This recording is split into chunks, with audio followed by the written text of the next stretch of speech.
저는 오늘 이 시간 기세라는 제목으로 주의 말씀 증거하겠습니다. 전쟁에서 가장 중요한 무기는 병사들의 사기다라는 그런 말이 있습니다. 비록 객관적으로는 불리하다 할지라도 한번 기세를 타게 되면은요, 승리를 거두는 사례가 이 전쟁사에서 굉장히 많이 우리는 목격할 수 있는 것이죠. 정치도 마찬가지입니다. 선거 전문가들은요, 이 지지율 격차보다는요 오히려 기세를 중시하는데, 처음엔 지지율에서 뒤처진 후보라 할지라도 추격의 가속도가 붙으면요 오히려 그 선거를 역전하는 경우가 굉장히 많습니다. 실제로 지난 2017년 미국 대선에서 선거 전날까지 22개 설문조사 결과 중 20개의 기관이 힐러리 클린턴 민주당 후보의 승리를 예측했지만, 우리가 아는 것처럼 모두의 예상을 깨고 도널드 트럼프가 미국 제45대 대통령으로 당선되는 이변을 연출했죠. 뉴욕타임즈는 84%, CNN은 무려 91%의 힐러리 승리를 예측했지만 그 결과를 머쓱하게 만든 것은 역시 막판 기세가 만들어낸 결과였습니다. 하지만 뭐니 해도 이 기선제압이 가장 중요한 분야가 있다면 아마도 그것은 스포츠 분야일 것이고, 이에 대해 한국인만큼 잘 알고 있는 사람은 제가 생각하건대 현존 인류 가운데는 없습니다. 바로 2002년 한일 월드컵을 통해 온 국민이 집단 학습을 했죠. 혹시 그 중에 2002년에 한국에 계셨던 분들 계십니까? 한번 손을 들어볼까요? 예, 아주 많이는 안 계시는데요. 예, 그때 현장 계셨죠? 2002년 월드컵은요, 좀 특별한 월드컵이긴 해요. 일단 21세기 들어서 처음 열린 월드컵이고요. 아시아에서 처음 개최된 월드컵이었고요. 한국 최초로 HD로 생중계된 월드컵이었고요. 그리고 올림픽을 통틀어서 두 개의 국가가 공동 개최한 세계 처음 대규모 스포츠 대회이기도 했습니다.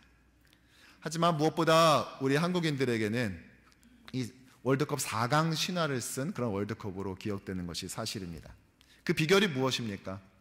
여러 가지 분석이 있을 수 있죠. 저희 아내 같은 경우에는 본인이 안 봤기 때문에 이겼다라고 해요. 본인이 잠깐 보면 그 경기가 진대요. 그래서 조국에 충성하는 마음을 가지고 보고 싶지만 안 봤어요. 그리고 4강 진출의 가장 1등 공신은 본인이 안 봤다, 이것을 지금도 믿고 있습니다.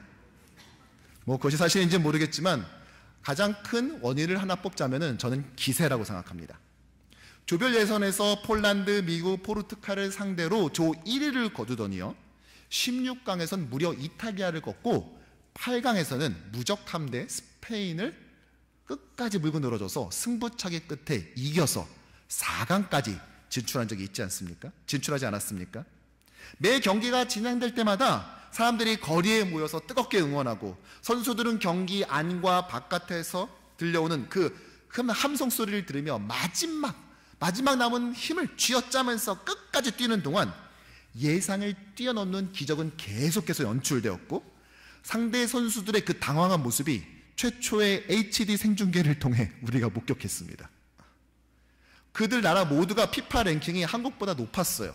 하지만 기세에 눌려서 압도당하는 것을 우리가 모두가 지켜보았지요. 당시 응원가인 오 필승 코리아는요, 이후에 아리랑 반열의 우리 민족 민요가 되었죠. 그리고 대한민국, 이 구호에 맞춘 이 박수는요, 오랫동안 한반도를 지배했던 337 박수를 완전히 밀어냈습니다. 바로 기세이죠. 남이 두려워할 만큼 세차게 뻗치는 힘 있고 기운차게 뻗는 형세, 바로 이 기세 말입니다. 하지만 스포츠뿐만이 아니라 영적 싸움에 있어서도 이 기세는 매우 중요합니다. 특히 이 영적 기세는요, 쥐어짜서 나오는 것이 아니라 내가 하나님을 어떤 분으로 생각하는가, 또 나는 하나님을 얼마나 신뢰하는가에 달려 있습니다. 그것에 따라서 우리는 영적 기세를 가지고 싸워서 이길 수도 있고 오히려 위축될 수도 있다는 것입니다. 바라기는 올 한 해 일어나 함께 가자, 우리가 이 주제를 가지고 정말 주님을 향해서 마음껏 달리기를 우리 원하는 우리 모든 공동체, 우리 한 분의 한 분의 성도 모두가 이 영적 기세를 가지고 영적 기세를 회복함으로써 용기 있게 달려가는 우리 모두가 되기를 주님의 이름으로 축복합니다. 여호수아서 1장에서는요, 하나님께서 여호수아에게 먼저 말씀에 순종해라, 거기에 담대해라 라고 말했습니다. 그리고 이 명령을 받은 다음에 여호수아는 백성들에게 이제 곧 요단을 건너갈 거니까 식량을 준비해라, 그리고 요단 동편에서 먼저 땅을 분배받은 세 지파를 불러들여서는 그들 역시도 가나안 정복 전쟁에 참전할 것을 다짐받았습니다. 이렇게 지금까지는 가나안 정복 전쟁의 이 준비 과정을요, 이스라엘의 시선에서 봤어요. 아직 요단을 건너지 않은 상태에서 요단 동쪽에서 가나안 땅이 있는 요단 서쪽을 보면서 이스라엘의 관점에서 여호수아 1장은 진행됩니다. 그런데 오늘 2장에 접어들어서는요, 카메라 앵글이 완전히 바뀌어버려요. 이젠 거꾸로 가나안 거민 입장에서 이제 요단 동편에서 이제 곧 넘어오려고 대기 중인 이스라엘을 바라보고 있습니다. 특별히 가나안의 첫 성이었던 이 여리고에 사는 라합이라는 여성의 시선으로 그들을 바라보고 있는 것이죠. 과연 가나안 거민들은 이스라엘을 어떻게 바라봤을까요? 또 그들은 왜 그런 시선으로 이스라엘을 바라봤던 것일까요? 먼저 여호수아는 요단강을 건너기 전에 여리고로 정탐꾼 2명을 보내요. 함께 읽어볼까요? 눈의 아들 여호수아가 시딤에서 2사람을 정탐꾼으로 보내며 이르되 가서 그 땅과 여리고를 엿보라 하매. 과거 모세가 가데스 바네아에서 12 정탐꾼을 보냈을 때 성경은요, 그들이 누구였는지를 아주 소상하게 소개합니다. 지파가 어디고 아빠 이름이 뭐고 본인 이름이 뭔지를 다 기록해요. 예를 들어서 유다 지파의 여분네의 아들 갈렙, 뭐 이런 식인 것입니다. 그런데 오늘은요, 이 2명의 정탐꾼이 누군지를 기록하지 않아요. 무명인 것입니다. 그럼 최소한 정탐꾼의 선발 기준이 뭐였는지는 소개해야 되잖아요. 사람이 이렇게 많은데 왜 이 2사람 뽑았는지, 뭐 가령 어렸을 때부터 막 숨는 걸 너무 잘해서 숨바꼭질 하면은 절대 들키지 않는다든지, 또는 변장이 기가 막혀가지고 막 서 있으면 건물의 일부처럼 보인다든지, 아니면 현지 사투리를 기가 막히게 구사해서 여리고 성 사람들도 얘기하다 보면 고등학교 동창이었나 이렇게 착각이 들 만큼 뭐 그런 현저를 구사한다든지, 뭐 이런 식의 나름대로 정탐꾼 선발 기준을 제시해야 되지 않습니까? 그런데 그런 거 하나도 없습니다. 대신에 뭐 하나 딱 소개해 주냐? 그 정탐꾼을 출발시킨 출발지 하나를 소개해 줘요. 어디였습니까? 네, 시딤입니다. 시딤은 어떠한 곳이죠? 예전에 이스라엘 백성이 이 시딤에서 진을 쳤을 때 모압 여인들과 성관계를 맺고 자연스럽게 그들의 우상을 섬겼어요. 그 결과 하나님의 징계를 받아서 무려 24,000명이 죽었던 곳, 그곳이 시딤이에요. 그러니까 이스라엘의 입장에서 이곳은요, 불순종의 장소이자 실패의 상징 같은 곳이었습니다. 여호수아는 과거 이스라엘이 실패했던 그곳에서 다시 시작했던 것이에요. 넘어진 그곳에서, 그 지점에서 다시 일어나서 함께 가기를 소원했던 것입니다.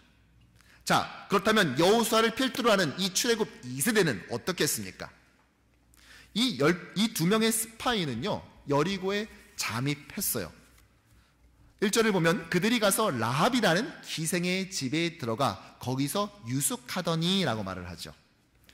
그런데요, 너무나 어이없게도 이들은 곧바로 들켜버리고 맙니다. 2절을 보면은요, 함께 읽죠. 어떤 사람이 여리고 왕에게 말하여 이르되 보소서, 이 밤에 이스라엘 자손 중에 몇 사람이 이 땅을 정탐하러 이리로 들어왔나이다. 너무 좀 어리숙하지 않습니까? 이게 스파이가 안 걸려야 스파이인데, 이 최소한 군사적 관점에서 봤을 때 이 스파이의 활동은 명백한 실패입니다. 스파이는 은밀하게 움직이면서 적의 동향을 파악하는 사람이잖아요. 적이 눈치채지 못하게 움직이는 게 이게 핵심인데 이걸 잃어버린 것이죠. 스파이가 안 걸려야 스파이지, 걸려버리면 이건 스파이일 수 없습니다. 이 김 빠진 콜라는 더 이상 콜라가 아니라 그냥 검은색 설탕물이고, 팥없는 팥빵은 무엇입니까? 그렇죠, 그저 동그란 탄수화물 덩어리에 불과한 것처럼 여리고 정보당국에 딱 걸려버린 순간 이들 정탐꾼은요 더 이상 정탐꾼이 아니라 도망자로 한순간에 전락해버리는 것이죠. 이게 또 얼마나 제대로 걸렸냐면요, 이게 외국에서 스파이가 들어온 것 같아요. 이게 아니라 딱 집어서, 콕 집어서 이스라엘 자손 중 몇 명이 들어왔다라고 아주 정확하게 걸렸습니다. 그러니까요, 제가 보니까 이래서 여호수아의 저자가 이 두 사람 창피할까봐 이거 기록해 놓으면은 이거 영원히 성경에 박제되는 거잖아요, 이 사람들 이름이. 그러니까 배려하는 차원에서 이 사람들 이름을 안 써줬던 거구나 라는 생각이 들 정도로 좀 어리숙한 부분이 없지 않아 있어요. 그런데 이 위기의 순간에요, 이들을 도운 것은 누구였습니까? 다름 아닌 이 여리고성의 시민인 라합이었어요. 그가 어떻게 도와줬는지를 4절부터 이렇게 소개하고 있어요. 그 여인이 그 두 사람을 이미 숨긴지라 이르되 과연 그 사람들이 내게로 왔었으나 그들이 어디에서 왔는지 나는 알지 못하였고 그 사람들이 어두워 성문을 닫을 때쯤 되어 나갔으니 어디로 갔는지 내가 알지 못하나 급히 따라가라 그리하면 그들을 따라잡으리라 하였으나, 계속해서 그가 이미 그들을 이끌고 지붕에 올라가서 그 지붕에 버려놓은 3대에 숨겼더라 이렇게 말했어요. 수색대가 정탐꾼을 잡기 위해 라합의 집에 왔을 때 그 사람들 이미 성을 떠난 것 같아요, 빨리 떠나보세요 라고 잘못된 정보를 일부러 흘려주죠. 그리고 이 말을 들은 수색대는 정말 성 바깥으로 나가 추적 작전을 펼칩니다. 그들은 성 안에 있었던 그 정탐꾼은 정작 성 안 사람인 그들은 성 바깥으로 나가게 되고 성 바깥의 사람인 정탐꾼들은 정작 그 시간 성 안쪽에 라합의 집에 있는 이 장면을 이런 식으로 묘사하면서 성경의 저자는 위트 있게 이 본문을 기록하고 있어요. 이렇게 정보당국을 따돌린 이 두 정탐꾼은요 라합한테 정말로 놀라운 이야기를 들어요. 바로 여리고성을 비롯한 이 가나안 거민들이 이스라엘을 어떠한 시선으로 바라보고 있는지를 드디어 알게 된 것입니다. 그것이 바로 9절부터 11절까지의 말씀이에요. 우리 함께 읽겠습니다. 말하되 여호와께서 이 땅을 너희에게 주신 줄을 내가 아노라. 우리가 너희를 심히 두려워하고 이 땅 주민들이 다 너희 앞에서 간담이 녹나니 이는 너희가 애굽에서 나올 때에 여호와께서 너희 앞에서 홍해의 물을 마르게 하신 일과 너희가 요단 저쪽에 있는 아모리 사람의 두 왕 시온과 옥에게 행한 일 곧 그들을 전멸시킨 일을 우리가 들었음이니라. 우리가 듣자 곧 마음이 녹았고 너희로 말미암아 사람이 정신을 잃었나니 너희의 하나님 여호와는 위로는 하늘에서도 아래로는 땅에서도 하나님이시니라. 아멘. 가나안 족속은요 이스라엘 보고 어땠다고요? 네, 두려워했어요. 심히 두려워 마음이 녹았습니다. 정신을 잃었습니다. 왜요? 여호와께서 홍해를 갈라 마른 땅처럼 지나가게 하시고 아모리 두 왕 시온과 옥을 전멸시켰다는 사실을 그들은 알고 있었던 것이죠. 또한 오늘 9절부터 11절까지의 우리가 읽은 이 라합이 말한 진술에서 보면은요 3번 반복되는 한 가지 단어가 있어요. 등장인물이 있다고요. 누굽니까? 이 사건을 기술하면서 등장하는, 빠짐없이 등장하는 인물, 네, 바로 여호와 하나님인 것이죠. 그러니까 오늘 이 라합은요 정탐꾼을 본 게 아니에요. 그녀는 정탐꾼 뒤에 누가 있는지를 본 거죠. 누구입니까? 이스라엘과 함께하는 여호와 하나님이신 것입니다. 라합뿐만이 아니라 여리고성 사람들조차도 그것을 봤다는 것입니다. 아직 전투는 벌어지지도 않았는데 이미 전세는 기울어 버렸습니다. 왜요? 이것이 바로 하나님이 함께 계시는 자들의 정체성이요 특권인 것이지요. 따라서 오늘 이 두 정탐꾼의 침투 작전은요 군사적으로 봤을 때 완전 망한 작전이지만 영적으로는 성공한 작전입니다. 왜냐하면 진짜 그 땅에 사는 그곳 거민들의 내면에서 벌어지는 이것은 우리가 아무리 정탐을 한다 할지라도 알 수가 없는 노릇 아닙니까? 그런데 이 집에 숨어들게 되고 그들이 진짜 이스라엘을 어떻게 생각하는지를 이 라합의 입을 통해서 들음으로써 그로 인해서 그들의 정말 생각이 무엇인지를 파악할 수 있게 되었고요. 그로 인해 이스라엘은 앞으로도 자신들이 이 땅에서 감당해야 될 이 전쟁의 실체를 비로소 깨달을 수 있었던 것입니다. 그러니까 이런 거예요. 우리는 정작 우리가 누구인지 몰라요. 아니, 정확히 말해 우리가 지금 누구와 함께 있는지를 잘 몰라요. 그분이 얼마나 대단하신 분인지, 무엇을 할 수 있는지, 아니 우리를 위해서 어디까지 할 수 있는지를 우린 자꾸만 잊어요. 그런데 오늘 이스라엘이 어떻게 그것을 다시 깨닫게 되죠? 자신의 대적인 가나안 여인을 통해서 깨달았어요.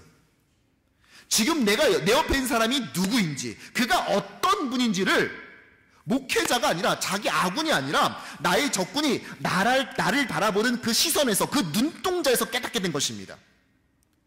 따라서 오늘 본문에서 라합과 여리고성 사람들은 어떠한 역할을 하고 있죠? 그렇죠, 바로 나를 보는 거울인 것이에요. 내 뒤에 계신 그분을 거울을 통해 바라보는데, 적군을 통해서 나 하나님과 동행하는 존재였지 라는 사실을 오늘 깨닫게 되었다는 것입니다.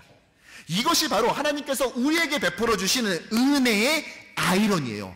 은혜의 역설인 것이죠. 이것이 바로 신앙의 묘미요, 우리가 기세를 떨칠 수 있는 근거인 것입니다. 고난을 통해, 위기를 통해 우리는 오히려 우리를 스스로를 더 선명하게 볼 수 있게 되는 것이죠. 승리를 확신하며 기세를 드높여 주시는 것입니다. 실제로 이 두 정탐꾼은요, 나중에 돌아가서 이 장의 마지막에서 자신을 파송했던 여호수아에게 이렇게 보고합니다. 우리 2장 24절 한 목소리로 읽겠습니다. 또 여호수아에게 이르되 진실로 여호와께서 그 온 땅을 우리 손에 주셨으므로 그 땅의 모든 주민이 우리 앞에서 간담이 눕더이다 하더라. 아멘. 여러분, 이 정탐꾼의 보고에서 무엇이 느껴집니까? 그렇죠, 기세입니다. 아직 1합도 겨뤄보지 못했지만 하나님이 우리와 함께 있는 이상 이 전쟁은 이긴 것이나 다름없다, 질 수가 없다라는 것을 확신한 것이죠. 여러분, 과거 출애굽 1세대들이 정탐꾼을 가나안 땅에 보냈죠. 그리고 돌아와서 뭐라고 보고했죠?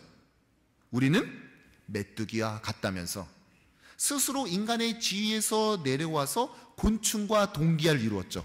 성육신이 아닌 성충신을 이루었습니다. 세상에 이런 자기 비하는 참 보기 힘든 케이스예요. 열세와 약세를 보고한 것이죠. 더 최악인 건요, 그 보고의 밑바닥에는요 여호와 하나님에 대한 불신이 깔려 있었다는 사실입니다.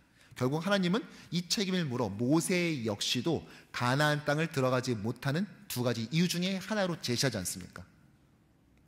왜 이들이 갑자기 인간에서 하루아침에 메뚜기가 되어버렸습니까? 안악자손의 키가 컸기 때문인가요? 아니요, 하나님이 작아 보였기 때문입니다. 하나님이 작아 보이니까 세상이 커 보이는 것입니다. 세상이 강해 보이니까 하나님이 약해 보이는 것이죠. 신실하신 하나님은 언제나 그대로였는데 그들이 하나님을 바라보는 눈이, 그 믿음의 시선이 자꾸만 달라지니까 하나님의 크기도 했다가 작아지기도 했다라고 바뀌는 것입니다. 교회도 마찬가지예요. 우리가 읽은 것처럼 너희가 믿는 하나님은 하늘에서도 하나님이고 땅에서도 하나님이다 라고 그들이 고백하지요. 그리고 하나님께서는요, 하늘과 땅의 모든 권세를 그 예수 그리스도께 주셨다라고 신약의 서신서에서 분명하게 말하고 있습니다. 즉 교회는 하늘과 땅의 모든 권세를 양도받고 위임받은 예수 그리스도의 십자가 권세를 가지며 공세를 펼쳐야 될 존재입니다. 근데 주님에 대한 믿음이 없으니까, 그것이 약하니까 기세는커녕 맨날 자기 장신의 증세와 병세만 이야기하는 거예요. 자기 걱정이나 하고 있는 그런 한심한 공동체로 전락해 가고 있다는 것입니다. 세상과 싸워서 이길 생각을 해야 되는데 교회에 와서는 나 여기 상처받았어, 호해줘. 여기도 호해주세요. 여기도 호해주세요. 너무 힘들었어요. 여기도 호해주세요. 나 좀 봐주세요. 이것도 이쁘게 하는 것이 아니라 때로는 날 좀 봐달라고 거친 방법과 무리한 언행을 통하여서 그것을 여기서 관심을 받고, 세상에서는 그렇게 말하지 않으면서, 그렇게 누구한테 대하지 않으면서 마치 이곳에 와서는 그래도 되는 것처럼 스스로를 생각하고 있지는 않습니까? 어떤 분들은 이민 사회가 상처가 맞기 때문에 교회 와서라도 좀 그렇게 풀게 된다라고 말하시는 분도 있어요. 제가 그 말을 동의해주고 싶은데요. 그렇게 할 수 없는 것이, 성경에 이민교회는 그래도 된다는 말이 딱 한마디만 써 있으면 제가 그렇게 목소리 높여 외치겠습니다 할 텐데, 아무리 눈을 씻어봐도 찾지 못했어요. 혹시 찾는 분 있으면 저한테 좀 알려주세요. 교회의 영광스러움은 그것이 한국에 있던 이민사회에 있던 간에 동일합니다. 교회의 주인은 동일하다는 것이죠. 우린 여기서 자기의 상처를 핥고 있는 그런 자기 위안의 장소나 호스피스 병동이 아니라, 오늘 여기서 재충전해서 치료받고 다시 세상을 향해 나가서 싸우는 영적 야전병원의 역할을 우린 이곳에서 수행해야 된다는 것입니다. 그러니까 충전해서 나가서 싸울 생각을 해야지, 여기서 계속 머물면서 뭐가 좀 치유받고 뭐 하나 더 해주고 안 해주면 서운하고, 여기서 우리가 시간을 낭비할 그런 존재들이 아니라는 것이죠. 기세를 떨쳐나가야 된다는 것입니다. 그때나 지금이나 달라진 건 하나도 없어요. 가나안 족속은 여전히 가나안 족속이고 이스라엘은 여전히 이스라엘입니다. 그리고 그들과 치르게 될 이 전쟁을 어떻게 봐야 되는지만 변했을 뿐인 것이죠. 1세대와 2세대는 단지 그 차이만 있었을 뿐인 것입니다. 바로 싸움에 임하는 자세와 태도, 바로 기세 말이죠. 고대 전쟁에서도요, 기세가 중요했지만 영적 전투에서도 기세가 매우 중요합니다. 그래서 야고보 사도는 이렇게 말했어요. 함께 읽죠. 마귀를 대적하라. 그리하면 너희를 피하리라. 한 번 더. 마귀를 대적하라. 그리하면 너희를 피하리라. 아멘. 여러분, 기세가 뭐라고 그랬습니까? 남이 두려워할 만큼 세차게 뻗치는 힘이에요. 자, 그러면 영적 기세는 무엇이겠습니까? 마귀가 두려워할 만큼, 사탄이 두려워할 만큼 세차게 뻗치는 힘 아니겠습니까? 우리는 마귀를 이렇게 제압하는 존재여야 돼요. 근데 가끔 보면요, 정반대로 가시는 분들이 가끔씩 있어요. 아니, 우리 자녀분 있는데 이번에 중고등부 리트릿 아이 좀 보내시죠. 그러면은 네 그래야죠. 그러면서 아이를 잘 안 보내려고 그래요. 왜? 아이가 착하고 수용성이 좋아서 말씀을 드리면 다 아멘으로 받아들이거든요. 그랬다가 얘가 혹여라도 보낼 대학을 이미 정해놨는데 혹시 목사 된다고 그러면 어떡하나, 선교사 되려고 한다고 하면 어떡하나, 이게 걱정이 되는 거예요. 이 착한 아이가 가서 그렇게 될까봐. 그 목사도 되면은 그나마 그 근처에서라도 볼 수 있을 텐데, 이게 또 선교사 된다고 그래가지고 멀리 가고, 또 하필이면 제일 위험한 데 가가지고 또 순교의 제물이 되면 어떡하나, 이거 걱정을 하고 있는 거야, 벌써부터. 여러분, 차라리 오늘 자고 났는데 내일 아침에 김태희가 됐으면 어떡하나, 이 걱정을 하세요. 아니, 순교의 영광은 아무한테나 허락하십니까? 목회자는 아무나 되는 것입니까? 거꾸로 가는 것이죠. 우리가 이제 구역도 시작하고 사역에도 인볼브하고 이러다 보니까, 근데 또 이거 하나님이 기뻐하시는 일을 하면은 또 마귀가 또 싫어하다 보니까, 이 마귀가 또 우리 없었던 시험을 던지고 우리를 힘들게 한다. 또 어서 들은 건 있어가지고 또 그쵸? 그래서 우리가 하나님이 기뻐하시는 일을 하면은 마귀가 또 우리를 시험에 한다. 그러니까 좋은 방법은 뭐예요? 아예 안 하면은 아무 일도 안 당해. 그러니까 그냥 아무것도 안 할게요. 그냥 가만히 숨만 쉬고 있을 테니까 어떠한 시험도 없고 어떠한 어려움도 없고 마귀가 주는 도전도 없으면 된다. 여러분, 마귀가 커 보이니까 하나님이 작아 보이는 거예요. 아니, 하나님이 작아 보이니까 마귀의 그 시험이 커 보이는 것입니다. 우리는 그런 존재가 아니에요. 벌벌 떠는 존재가 아니라 마귀를 대적하라. 그리하면 그가 너희를 피하리라는 이 명령을 받은 자입니다. 이 영적 기세를 가지고 세상과 싸워 이기는 존재가 돼야 한다는 것이죠. 그렇게 나갔을 때 그는 자신의 정체를 이미 알고 있기에 납작 엎드려 도망갈 수밖에 없는 것이라는 것입니다. 비즈니스 역시 마찬가지입니다. 제가 요즘 신년을 맞아서 비즈니스 신방을 다니고 있지 않습니까? 사업은 기세다, 이런 말도 있잖아요. 그런데 여러분, 이 비즈니스를 할 때 우리가 어떻게 감당해야 될까요? 네, 이 비즈니스의 오너십이 누구인지를 정확히 고백하는 것입니다. 이거는 나를 위한 비즈니스가 아니라 주님을 위한 비즈니스지. 주님이 나와 함께 하시니까, 그러니까 나 이것을 감당할 수 있어 라고 나가야 된다는 것입니다. 내가 그래도 이 업계에 꽤 잔뼈가 굵었고 오래 있었고 좋은 레퍼런스와 또 신망이 두터우니까 거래처로부터 나는 잘할 수 있을 거야, 나름대로 선방할 거야, 이게 아니라 주님께서 나와 함께 하시니까 나는 두렵지 않아, 이 마음으로 감당해야 된다는 것이죠. 여러분들의 출근길은 어떻습니까? 여러분들 출근길 얼굴 표정은 어때요? 가끔 인생에서 헷갈리는 것이요, 경기가 끝났는데 누가 이겼고 누가 졌는지를 알 수 없을 때가 있어요. 이게 소리를 음소거해 놓고 나면은 이게 누가 이긴 거지, 누가 진 건지를 도저히 알 수가 없는 것이죠. 여러분, 우리는 이긴 자들이에요. 근데 출근길을 보면은요, 꼭 진 사람같이 표정하면서 나갈 때가 너무나도 많지 않습니까? 우리의 표정을 보면 이긴 자들인데 꼭 진 사람처럼 행동을 해요. 참, 이 기가 막힌 역설. 이건 마귀를 헷갈리게 하기 위한 일종의 교란 작전입니까, 이거? 기만 전술이에요? 여러분, 우리는 승자면 승자답게 출근길에 올라야 됩니다. 오늘 내 출근길에 동행하는 분이 누구이신 것을 알기에 우리의 출근길은 비록 트래픽이 있다 할지라도 지옥 가는 것 같은 그런 얼굴이 아니라 정말 주님과 동행하는 자가 가질 수 있는, 아니 그 사람만이 가질 수 있는 그 표정과 기대감을 가지고 우리 그 출근길에 오를 수 있다는 것입니다. 이것이 우리만이, 주님과 동행하는 자만이 느낄 수 있는 영적 기세요, 압도적인 총공세인 것이죠. 여러분, 말씀의 담담을 가진 자들이, 또 함께 참전하기로 결단하는 자들이 이 영적 기세를 가지고 각각 롱아일랜드, 뉴저지, 또 퀸즈, 브루클린 곳곳으로 딱 퍼지는 모습이요, 적군이 보기에, 마귀가 보기에 어떻게 보일 것 같아요? 야야, 큰일 났다, 저 뉴욕 교신정도교회 저것도 총공세 나선다, 이렇게 보이지 않았겠어요? 이런 두려움을 선사하는 자들이 바로 우리라는 사실인 것입니다. 이 정체성을 가지고 내일부터 시작되는 또 다른 한 주를 힘있게 살아가기를 주님의 이름으로 축복합니다. 말씀을 정리합니다. 기세라는 단어 말고요, 허세라는 단어 아세요? 허세가 무엇입니까? 실속은 없으면서 겉으로만 드러나 보이는 기세, 즉 가짜 기세예요.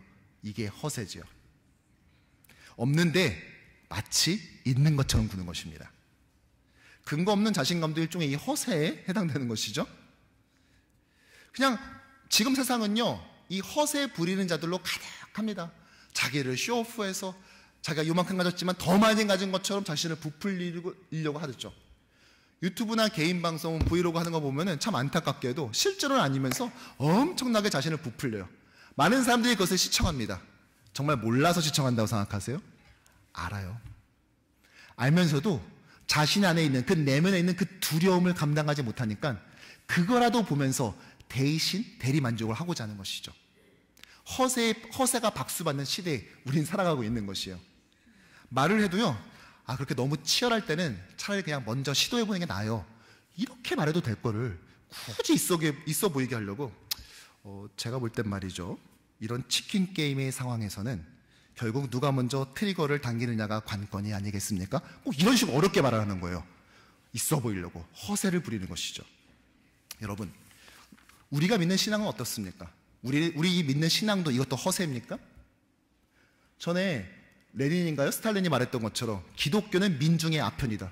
실제로 안 괜찮은데 마치 막 괜찮아질 것처럼 막 사람들에게 민중을 교란시켜가면서 혹세무민해가지고 막 뭐라도 될 것 같은 그런 헛된 소망을 주는 종교, 희망 고문하는 종교가 우리입니까?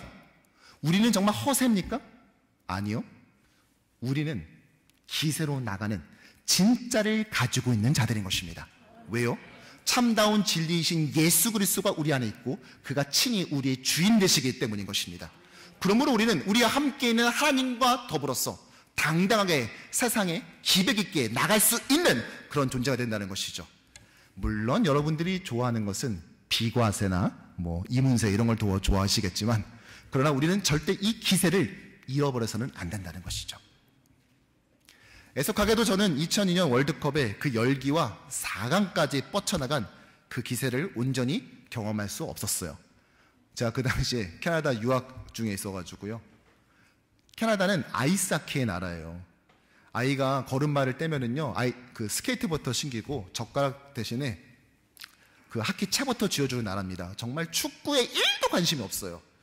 또 어차피 캐나다는 예선 탈락했기 때문에 완전 바다 건너 남의 나라 이야기였습니다. 사실 월드컵을 시청할 때요, 이 아나운서나 해설위원들이 정말 박진감 넘치는 이 진행이 또 다른 묘미잖아요. 그런데 TV에서 얼마나 차분하게 중계를 해주던지, 이건 골을 넣어도 네, 골이네요, 이 수준이에요. 누가 보면 바둑 중계하는 줄 알았을 겁니다. 그래서요, 그 당시 한국에 있었던 제 아내가 2002년 월드컵 얘기를 하면요 이래요. 당신은 그거 뭔지 모르잖아. 부려면 지는 건데 저는 이미 졌습니다. 그때 그것이 정말 저도 그 현장에 참 어땠을까, 너무 듣기만 해도, 자료화면을 보기만 해도 이렇게 흥분이 되는데 좀 부러워요. 비록 저는 그때 그 기세, 월드컵의 기세를 경험해 보진 못했지만요, 매주 우리 뉴욕 효신 장로교회에 온 모든 성도들이 매 예배를 통해서 그 영적 기세를 누리고 회복하기를 소원합니다. 교회의 강함은 우리의 강함에서 출발하지 않습니다. 아니, 처음부터 우리는 강력했던 적 자체가 없어요. 그럼에도 우리가 승리를 장담할 수 있는 것은 교회 뒤에 계시는 하나님과 교회의 주인이신 예수의 권세, 하늘과 땅의 모든 것을 가지신 그 권세 때문인 것입니다. 전세는 이미 기울었고 주의 교회는 그 기세를 뻗쳐나가며 묵묵하게 그 사명을 감당하는 것입니다. 이럴 때 어떤 일이 펼쳐지는지 아십니까? 여호수아서 4장 1절은 놀라운 말씀을 우리에게 전해주세요. 요단 서쪽의 아모리 사람의 모든 왕들과 해변의 가나안 사람의 모든 왕들이 여호와께서 요단 물을 이스라엘 자손들 앞에서 말리시고 우리를 건너게 하셨음을 듣고 마음이 녹았고 이스라엘 자손들 때문에 정신을 잃었더라. 단지 요단강 건너에 있는 여리고 그 옆에 있는 아이성이 아니라 훨씬 더 뒤에 있는 중부 산지에 예루살렘으로 나중에 이름 바뀌는 그 여부수성, 아니 그것을 더 넘어서 중앙 평양지대를 지내서 지중해 연안에 있는 가나안 족속까지도 이스라엘로 인하여서 그들의 간담이 높고 두려워 만들 정도로 이스라엘의 기세는 뻗쳐나갔던 것입니다. 이게 바로 하나님과 동행하는 우리의 진짜 모습인 것이죠. 참 감사하게도 우리 효신 공동체는 계속해서 그 기세를 지난 3달 동안 이어나가고 있습니다. 지난주 끝난 구약의 파노라마 세미나를 통해서도 우리가 그것을 경험했고요. 모든 공예배의 현장에서도, 심지어 지난 수요예배와 어저께 있었던 토요 새벽 예배를 통해서도, 또 성도가 마주 건네는 그 인사 한마디에서도 우리는 그것을 지금 느끼고 있어요. 한번 옆에 있는 성도들과 이렇게 인사해 볼까요? 주의 권세에 힘입어 기세를 이어나갑시다. 시작. 주의 권세에 힘입어 기세를 이어나갑시다. 아멘. 하지만 사랑하는 성도 여러분, 이것은 시작입니다. 본격적인 사명을 감당하기 위한 전초전일 뿐이에요. 우리는 단지 지금 상황이 어떤지 그 추세와 형세만을 읽는 사람들이 아니에요. 주님은 우리를 상황 분석이 나는 애널리스트라고 부르신 게 아니에요. 주님은 우리를 십자가의 군병으로 부르셨습니다. 올해 주제처럼 일어나서 함께 가는 그 길은 놀이공원 가는 그 길이 아니라 사실은 전장으로 나가는 길인 것이죠. 계속해서 우리는 말씀에 순종하는 그 담대함과 참전한 자만이 누릴 수 있는 그 전회로 똘똘 뭉쳐서 주께서 공급하시는 그 기세로 떨쳐 나갈 것입니다. 진리 아닌 것이 마치 진리인 양 허세를 떠는 이 허세에 가득한 세상에서 하나님과 동행함으로 압도적인 기세를 이어나가는 모든 성도가 되기를, 또한 그렇게 무장된 성도 하나하나가 각자의 이민생활 곳곳으로 들어가 이 도시를 변화시키기 위한 그 거룩한 총공세를 펼쳐나가는 주의 용사 되기를 간절히 축복합니다. 기도하겠습니다.